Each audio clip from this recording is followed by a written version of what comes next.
안녕하십니까. 매일 아침 조간신문의 주요 기사를 딱딱 풀어서 해석해드리는 조간딱풀 8월 23일 수요일에 인사드립니다. 자, 김명수 대법원장 체제가 마침내 종식됩니다. 정치판사를 양산을 했고 좌편향된 판결 아니면은 이 자기 편에 대한 판결은 미루기 이런 것으로 얼룩졌던 사법부였는데 이제 새로운 대법원장 후보가 지명이 되면서 이 인사청문회를 거치면 사법의 정상화가 기대가 됩니다. 물론 인사청문회에서 민주당이 이 마지막까지 이 대법원장은 표결을 해야 되기 때문에 이 비토를 할 가능성도 있죠. 그렇지만 지금 역대 대법원장을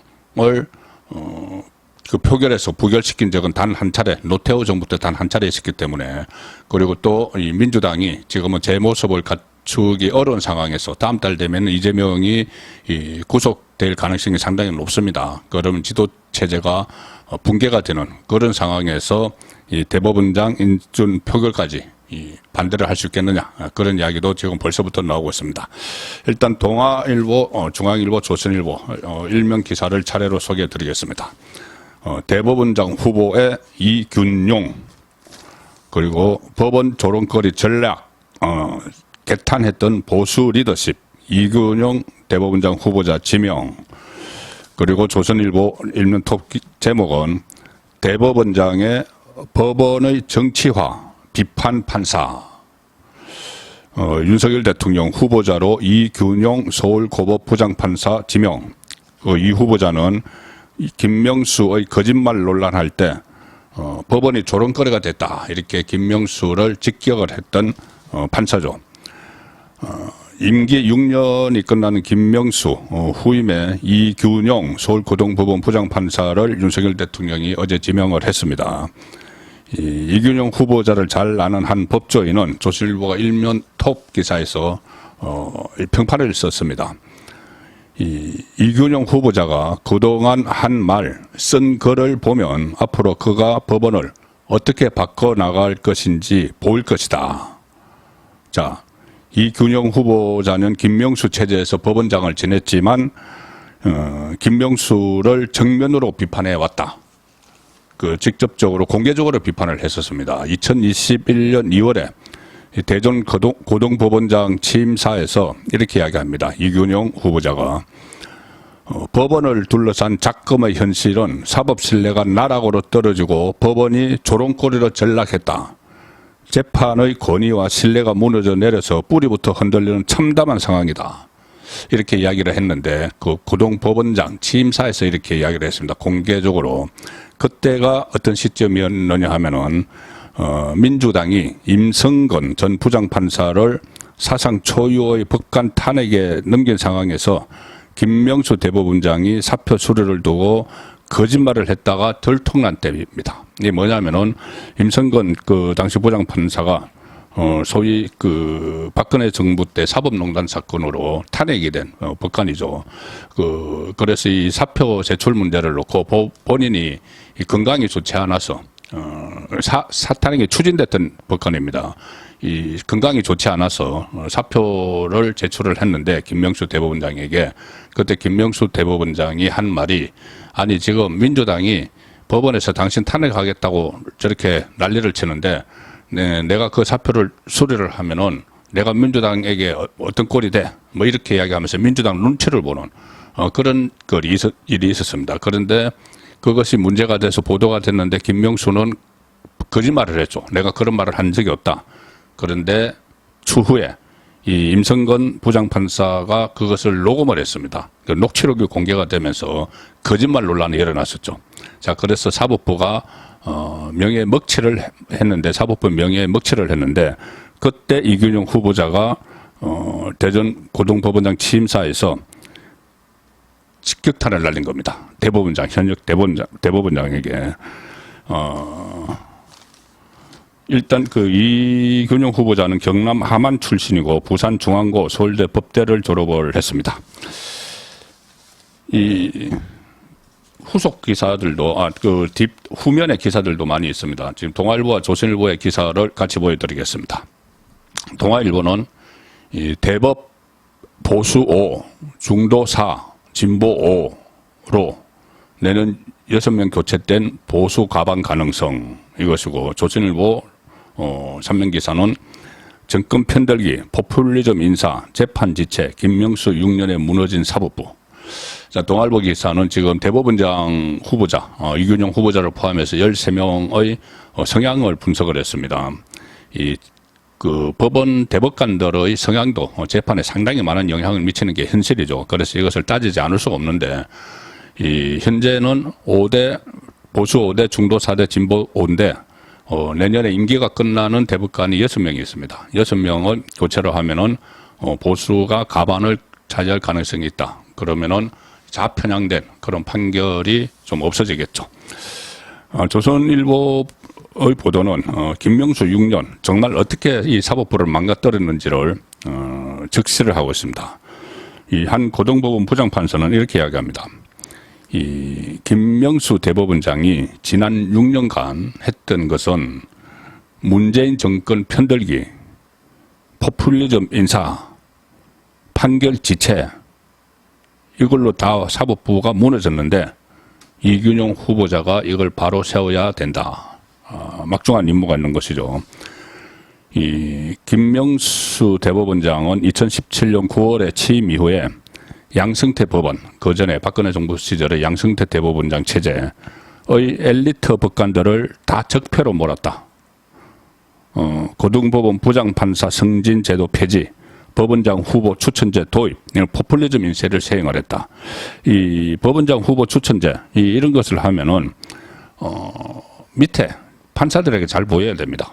판사들에게 잘 보이기 위해서는, 시류에 좀 맞추는, 그리고 제대로 소신껏 하지 못하는, 그런 판사들이 승진을 하는 거죠.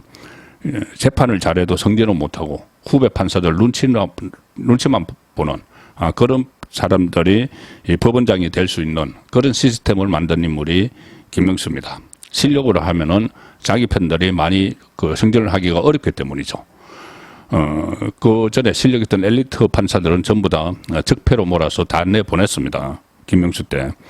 그리고 김명수는 자신이 회장을 지닌 법원 내 진보 판사 모임, 우리법 연구회, 국제인권법 연구회 출신 법관들을 주요 보직에 계속 잇따라 앉혔습니다. 그 당시 문재인 정부의 코드에 맞는 특정 정치 이념 성향에 따라서 법원 재판과 사법 행정을 좌지우지한다. 그런 지적을 받았던 그런 인사였죠. 뭐 여러 가지 이 김명수 법원에서 일어난 부당한 일들, 그리고 공정하지 못한 것들이 많이 있었는데, 가령 이런 것도 있습니다. 김명수 대법원장은 우리법 출신, 그러니까 좌파 성향의 판사인 김미리 부장판사를 법관 인사 원칙을 어기고 같은 법원에 4년간 뒀는데 왜 그랬느냐? 조국, 이 김미리 부장판사가 조국 재판을 맡았죠. 그 조국 재판을 질질 끌도록 4년 동안 한 부서에 뒀습니다. 그리고 조국 전 법무장관의 각종 비리에 대한 재판을 계속 지연시켰다. 최근에도 또 김명수 논란이 하나 있었죠. 뭐냐면은 정진석 의원에게 실형을 선고한 노무현 전 대통령 어떤 극단적 선택 과정에 대해서 이야기를 한 정진석 전 의원에게 이례적인 중형이죠. 징역 6개월을 선고한 박병곤 판사도 정치 성향이 판결에 과도하게 반영된 사례로 꼽히는데, 자, 그런 분위기가 만연했던 겁니다. 그리고 특히 이 박병곤 판사는 같은 방에 김명수의 아들로 판사인데, 그 김명수 대법원장의 아들 판사와 같이 근무를 했다. 그리고 이례적으로 빨리 단독부를 맡아서 이것도 어떤 특혜성이 있는 것 아닌가, 그런 보도까지 나온 상황이죠. 여러 가지 이 김명수 대법원장 체제에 있었던 일들이 고쳐야 될 것이 상당히 많기 때문에 새로운 이균용 대법원장 후보자의 이 어깨가 상당히 무거울 것 같다는 생각이 듭니다. 좀 새로운 이슈가 지금 하나 돌출을 하고 있습니다. 정치권에. 뭐냐 하면은 강기정 강주시장과 관련된 문제인데 강주시에서 지금 48억 원을 들여서 정률성 역사공원 이것을 강행을 하려고 하고 있습니다. 지금 2020년 5월에 계획을 발표를 해서 올 연말에 완공한다는 목표인데 이 정률성이라는 사람이 누구냐 하면은 원래 강주 출신인데 중국에 가서 음악을 전공했고 그때 중국 공산당에 가입을 했습니다. 그래서 그때 중국의 팔로군 행진곡 그 인민해방군가입니다. 중국의 인민해방군가, 중국 군가죠. 대표적인 중국 군가죠. 그걸 작곡을 했고 북한으로 귀국해서는 또 조선인민군 행진가, 조선 군가입니다. 인민군 군가입니다. 이런 것을 작곡을 한 사람이고 여러 가지 북한에 이바지를 했고 중국 공산당에도 마찬가지인데 이 사람에 대한 이 공원을 만들려고 하니까는 역사공원을 만들려고 하니까 박민식 보훈부 장관이 강력하게 지금 반대를 하고 있습니다.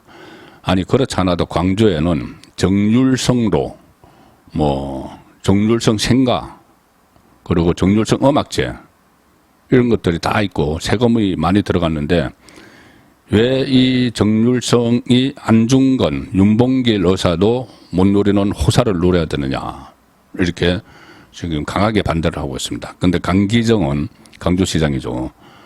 광주의 눈에 그는 뛰어난 음악가다. 강주의 눈에. 강주 태생이라고. 그의 삶은 시대적 아픔이다. 이렇게 시대적 아픔으로 다 치유해버리면, 그걸 다 이렇게, 아픔으로 다 정리를 해버리면은, 이 단죄를 받을 사람이 없는 거죠. 그리고 또 뭐라고 하냐면은, 이 정률성은 시진핑이 한중우호에 기여한 인물로 김구와 함께 꼽은 인물이다. 한중우호. 이 한중우호는 우리나라 대한민국과의 우호가 아니죠. 중국과 북한의 우호를 이야기하는 거죠. 북조, 북중, 조중우호 이러면 또 모르겠지만 이것을 한중우호라고 이야기를 합니다. 저도 이 할빈에 갔을 때 정률성 그 기념관이 있습니다. 기념관에 가보면은 정률성이 얼마나 중국 그리고 북한을 위해서 여러 가지 일을 했는지 그것이 자료 사진이 다 있습니다. 여러 가지 그 사적 전시관인데 그렇게 북한과 중국에서 영웅시하는 사람을 지금 광주에서 영웅으로 만들겠다는 그런 일이 벌어지고 있는데 조선일보가 오늘 이 문제를 집중적으로 짚었습니다. 조선일보 1면 하단 기사와 8면 기사인데 자 보시죠. 북중 군가 만든 정률성 공원 논란 그리고 북중 영웅인데 기념관 짓고 동상 벽화까지 광주시 정률성 역사공원 논란. 정률성은 1914년에 태어났는데 이 강주시가 48억 원을 들여서 그 역사공원을 조성 중이다. 공원을 항일 독립정신을 기리고 한중관계를 돈독히 한다는 명목으로 10여 년 전부터 정률성로를 비롯한 기념관, 동상, 정률성 음악제를 마련했고 전남 하순군도 하순에서도 잠시 살았다고 합니다. 비슷한 사업을 했다. 이미 수십억 원이 들어갔다.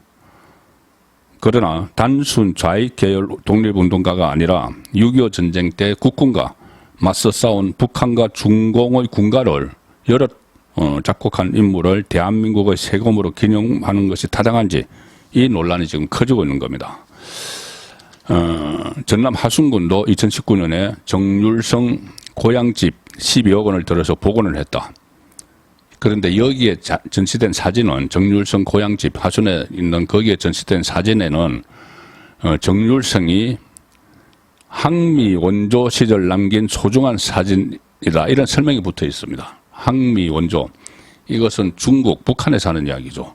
6.25 때 미국에 대항해서 조선 그러니까 북한을 도왔다. 중공군의 6.25 전쟁 참전을 그렇게 표현을 하는 겁니다. 항미 원조. 우리나라 국군들이 엄청난 희생을 당했던 미국도 마찬가지로 그 항미 원조라는 중국식 표현을 썼습니다. 미국에 대항해서 북한을 도왔다. 그런데 이것은 북한이 침략이라는 6.25의 본질을 흐리고 가해자와 피해자를 뒤집는 말이죠. 그런데 이 고집을 꺾지 않고 강기정 강주시장이 이것을 계속 추진하겠다고 해서 논란이 되는데 6.25 전후에 북한, 중국을 오가며 활동을 했습니다. 정률성은. 신중국, 창건, 영웅, 백인에 뽑힌 바가 있고 북한은 음악가 정률성 이 영화도 만들었습니다. 강주시장 강기정은 중국 관광객 유치를 위한 것이라고 하는데 아니 돈이 조금 된다 그 지자체에 돈 조금 번다면 이렇게 국가의 정체성까지 완전히 뒤바꿔버리는 그런 행태도 괜찮다는 말인지. 자, 그래서 박민식 국가보훈부 장관은 어제 페이스북에 정률성이 작곡한 조선인민군 행진가는 6.25 내내 북한군 사기를 북돋았다. 6.25가 발발하자 전쟁 위문 공연단을 조직해서 중공군을 위로한 사람이다. 또 중국 영웅 또는 북한 영웅인 그를 위한 기념공원이라니 북한의 애국 열산릉이라도 만들겠다는 것이냐. 그러면서 사업 전면 철회 이렇게 요구를 했습니다. 그리고 박 장관은 정률성이 김일성에게 받은 포상장 이 사진도 페이스북에 SNS에 같이 올렸습니다. 자, 이것을 강기정 강주시장이 지금 이 고집을 꺾을지 그렇지 않으면은 이것은 상당한 어떻게 보면 또 이상한 방향으로 지역 감정으로 치닫는 지역주의가 다시 고개를 드는 그런 상황이 일어날지도 모른다는 느낌이 듭니다. 다음은 김성태 어제 제가 말씀드린 그 내용입니다. 자, 중앙일보 14면 종합면 기사입니다. 김성태 이재명 챙기려 척근들 사회이사 뽑고 쪼개기 후원했다. 이하영 재판에서 어제 작심 정언을 막 쏟아냈죠. 이재명이 자기가 이하영과 이렇게 결탁해서 이재명 방북을 추진하고 있다는 걸 알고 있었을 것이다. 이런 이야기도 했고, 이재명 방북 추진 알고 있었을 것. 이재명은 3자 뇌물 혐의 피의자로 어제 전환이 됐습니다. 자, 정인으로 재판정에 나왔죠. 이하영 재판이었습니다. 이하영은 또다시 변호사가 사임을 하고 국선 변호인을 선임을 하는 바람에 이하영은 발언이 없었는데 정인으로 나온 김성태가 폭탄 발언을 쏟아냈죠. 검사가 이렇게 묻습니다. 북한 민경영과 합의서 체결 전날, 그러니까 북한에 돈 주고 방북하는 그 합의서 체결 전날 이하영이 이 김성태의 숙소로 찾아와서 현 정부에서 이재명 경기지사의 방북 승인을 안 내준다. 문재인이 그때 이재명을 견제를 했죠. 북한에서 방북 초청장을 보내게 해달라고 부탁한 게 맞느냐. 그러니까 이하영이 김성태에게 방에 가서 그렇게 이야기했다는 거죠. 문재인 대통령이 우리 도지사님, 이재명 도지사님을 견제를 해서 북한을 가려고 하는데 승인을 안 내주니까 북한에서 당신이 북한 사람들 많이 아니까 김성태가 많이 아니까 북한 당국에 방북 초청장을 우리에게 좀 보내달라고 해달라 그렇게 부탁한 게 맞느냐. 그러니까 검사가 질문을 하니까는 김성태가 그렇다. 이하영이 부탁을 했다는 거죠. 또 검사가 이렇게 묻습니다. 방북 논의 후 경기도에서 도지사 직인이 찍힌 공문을 보낸 것을 보면 이재명 지사도 방북 추진을 알았을 것으로 보인다. 여기도 김성태 회장은 그렇다. 그렇죠. 자기가 방북 나 좀 초청해달라고 공문을 보냈는데 거기 이재명 도장이 찍혀 있습니다. 이재명이 나 좀 초청해달라고 공문을 보낸 그 지장에 거기에. 그런데 그걸 이재명이 몰랐다? 그러면 이재명 도지사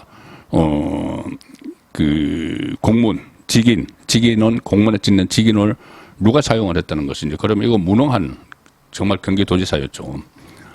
직인도 막 도용당하는. 그리고 김성태는 또 이하영의 부탁을 받고 대통령 후보 경선 당시 여러 사람의 명의를 빌려서 쪼개기 후원을 했다는 이야기입니다. 이재명에게 1억 5천만 원에서 2억 원 정도를 쪼개기 후원을 했다. 그 주장을 또 했습니다. 또 이재명의 핵심 접근이었던 김남국도 오늘 그 기사거리로 등장을 했습니다. 모처럼 등장을 했는데 조선일보 8면 기사입니다. 김남국 총선 불출마 선언했다고 제명안 표결 미뤄준 국회윤리위원회. 거액의 코인 그 보유 그리고 거래 논란을 일으킨 민주당 출신, 지금 민주당 탈당했죠, 김남국의 제명 여부를 어제 국회윤리특별위원회 소위원회가 제명 여부, 그 자문위원회에서 제명을 권고를 했죠. 그것을 윤리특위 소위에서 제명 여부를 결정하라고 했는데 회의 시작 40분 전에 갑자기 김남국이 내년 총선에 불출마하겠다 이렇게 선언을 하니까 어제 결정 안 하고 좀 더 이야기해보자 결정을 또 30일로 미뤘습니다. 뭔가 계속 시간을 끌고 봐주게 하려고 하는 거죠, 민주당에서. 이 윤리특위는 당초에 오전 소위원회에서 김 의원 제명안을 표결에 붙이기로 했었다. 그런데 여기서 이제 가결될 것이라는 예측이 많았는데 소위를 통과하면 윤리특위 전체를 거쳐서 본회의로 가게 되는 거죠. 그런데 소위 시작 40여 분 전에 김남국이 페이스북에 심의 결과와 관계없이 22대 총선에 불출마하겠다. 제 간절한 바람이 있다면 안산 시민을 위해 임기 끝까지 책임을 다하는 것뿐이다. 임기 끝까지 제명 좀 하지 말아달라. 나 내년 다음 총선에 출마 안 할 테니까. 출마 안 하는 거 아니죠. 못하죠. 못하는 상황이 돼 있는데 이렇게 한다고 윤리특위 민주당 의원들이 표결 연결을 요구해서 간철시켰다. 특히 친명계에서 이재명 쪽에서 내년 총선 불출마한다고 했는데 그거 꼭 제명을 해야 되느냐, 너무한 거 아니냐, 좀 살살해라, 이렇게 민주당 소위 의원들에게 메시지를 던졌다는 겁니다. 이재명이 구하기에 나선 거죠. 이 민주당은 뭐 김남국뿐이 아니라 감싸게 하는 것이 성희롱 발언 했던 최강욱에 대한 징계 처분도 1년 4개월째 미루면서 어쨌든 자기 식구들에게 대해서는 상당히 관대한 사람들입니다. 자, 마지막 소개될 기사가 앞으로 또 이슈가 될 텐데 괴담 선동 이야기입니다. 중앙일보 3면 기사입니다. 일본 오염수 내일부터 방류. IAEA는 한국 현장 방문 지원. 자, 이렇게 됐는데 그 아래 기사 보시면 민주당 일본 결정 윤정부도 책임. 국민의힘은 또 근거 없는 괴담 선동을 하느냐. 일본이 후쿠시마 방류하는 것이 윤석열 정부에게도 책임이 있다. 이렇게 덮어씌우면서 괴담을 퍼뜨리는데 이 민주당 안에서 민주당은 지금 촛불 집회 같은 장애투쟁에 돌입했는데 민주당 안에서 이런 이야기가 나옵니다. 아니 이거 자칫 하면 역풍 맞을 수 있다. 총선 앞두고.